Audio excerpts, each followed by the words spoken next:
my name is Anna, and I have a date story for you guys. Sorry, Mom.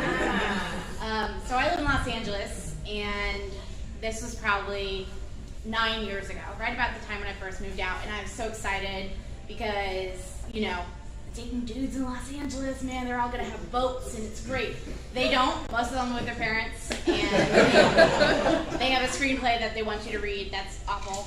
But this guy, I had seen him on one of the apps, and he was 6'7", and I was getting ready to move. And I was like, that's a lot cheaper than a moving company. So I go on this date with him, and we go to Jimmy John's, which I know, right? It's like, but we didn't have Jimmy John's in LA at that time. The closest one was in Las Vegas. It was what I had lived on in college, so I was very excited. And I should have known that when I tasted that stale French baguette at that Jimmy John's, that this night was just not going to go well. But I couldn't afford moving companies. And this guy was really tall, and he seemed into the whole redhead thing, so I was like, yeah. I really don't remember his name. It was something with a G. So, like, in my mind, I have remembered him as Garg for gargantuan. That's not it. But he invited me after the Jimmy John's stale bread date. He was like, well, do you want to come back to my place? And he was like, you know, it's in Santa Monica. And I was like, okay, Santa Monica, coastal, cool, like, that's great. Well, Santa Monica apartments, they were all built kind of pre-air conditioning, and they all have this idea, like, we're in Santa Monica, we have the sea breeze, so we don't need air conditioning. So this man's apartment was super hot, but what really made me sweat was from floor to ceiling, even the windows were covered up, most of the doors were halfway covered up. It was like a hoarder's Star Wars, I think, museum. Like, just all these books and models. He had, like, the Star Wars encyclopedia sets in 2 different languages. And I was kind of, like, looking around, and he was like, you made that Princess Leia joke, so I, like, knew you would be into it. And I was like, I do not remember this joke.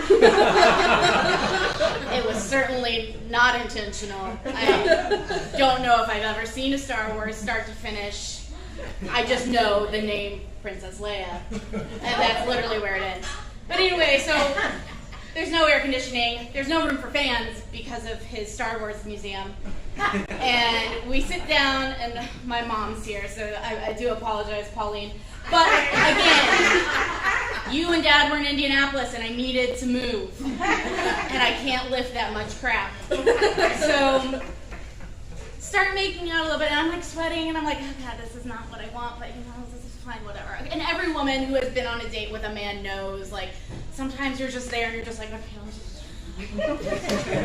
go home. Come on, I'm never going to do this. It's fine.